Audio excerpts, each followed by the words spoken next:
In this video, we're going to look at using our graphics display calculator to construct a scatter diagram, and also, more importantly, to calculate the equation of the regression line.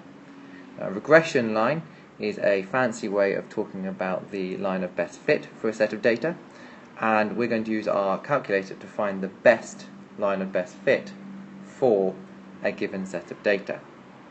So we're going to look at this set of data here, which we looked at in a previous video on constructing scatter diagrams, and it was on pre-module tests and post-module tests and the results. And we're going to open up our graphics display calculator, and with the main menu loaded, we're going to move to the stats one, number 2, and go into stats. And then from there we'll open up this screen here, and in each list we're going to write the numbers for things. So for list 1 we're going to write the pre-test values, and in list 2 we're going to write the post-test values.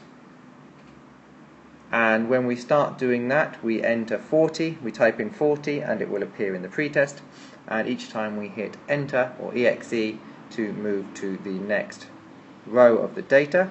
After we've entered the first couple, it looks something like this, and we can use the arrows on our calculator to get to the right place, to enter the numbers in the right place, and then we keep entering them, and all 10 values will be in list 1 and all 10 values will be in list 2. And if you use the arrows to scroll down, you can scroll through all those values. Once you've got all the data inputted into the calculator, we then need to do the calculation. So now here we've got our calculator, and we can see the data, and we want to graph it. So we're looking for graph, and to get that function we press F1. And when we press F1, we get this menu here. And now we can see there's a different set of things across the bottom of the screen compared to the last page. Now, to make sure that our graph is going to do what we want a scatter diagram, we first of all need to make sure that we set the graph to what we want. So we press F6, and that will open us up this menu here. Now for me, this is exactly what it should look like. The page should look like this. If it doesn't look like this, you need to use the arrow keys to cycle down through the different options. Maybe it says something other than scatter there. You would go down to graph type, and then across the bottom of the screen here, different options would appear for what different types of graphs you might want to plot, and you would have to choose scatter. Similarly, you might need to go down and change list 1 and list 2 so that they are list 1 and list 2, and frequency should be set to 1, not to a list. If any of those are not what they look like here, you need to change them, but you do need them to look exactly like this page here. Once you've got it set looking like that menu, you press EXE, and that will take you back to this page here, and then we want to graph. Now if we go back to the previous page, we had set graph number 1 to this, so we're going to want to do graph number 1.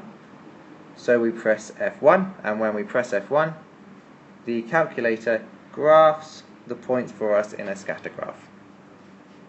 If we were to compare that to the scatter graph we drew manually, we would have the same thing, and that looks exactly the same shape as the one we saw in the previous video for this set of data. Now to find the line of regression, we have to use the calc menu of the calculator. So we press F1 once again, and that will bring us up to a new set of options, and we don't need to worry about most of these. We're going to, for linear regression, we're interested in this one here, the one that's black, and that's because it's a linear, so it's just x. There are more complicated ways of fitting lines to data using x squared and x cubed, but we do not need to know about that. We just need x, so we press F2 to select a linear regression line, and when we do that we get one more option, and we want the ax plus b, so we press F1, and finally it will bring up this menu here on your screen. And this is the linear regression line. We have our equation y equals ax plus b, and we're told that a is equal to this and b is equal to this. So for this example, our linear regression line is y equals 0.8913 x plus 17.5199, rounding both to 4 decimal places. If we were asked to give the linear regression line, that is what we would have to calculate or copy from our calculator, and it will normally tell you how many significant figures or how many decimal places to give the linear regression line to. We also have one more interesting piece of information on this screen here, and that is this value here, this R value here. Now R is called the correlation coefficient, and it tells us how correlated the data is. If R is positive, then the data has a positive correlation. If R is negative, the data has a negative correlation. The highest value it can take is 1, and the lowest value is -1, and any value between those tells you how correlated they are. That is, a value of 1 means they are perfectly correlated. A value of 0 means they are not correlated at all. A value of -1 means they are perfectly but negatively correlated.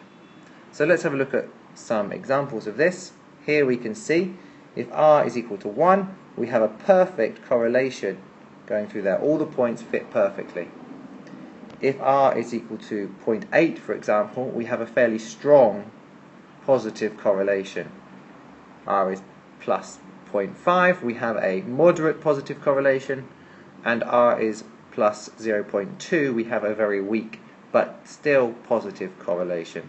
And similarly for negatives, -1 we get a perfect negative correlation, -0.8 a strong negative correlation, -0.5 a moderate negative correlation, and -0.2 gives us a weak but negative correlation.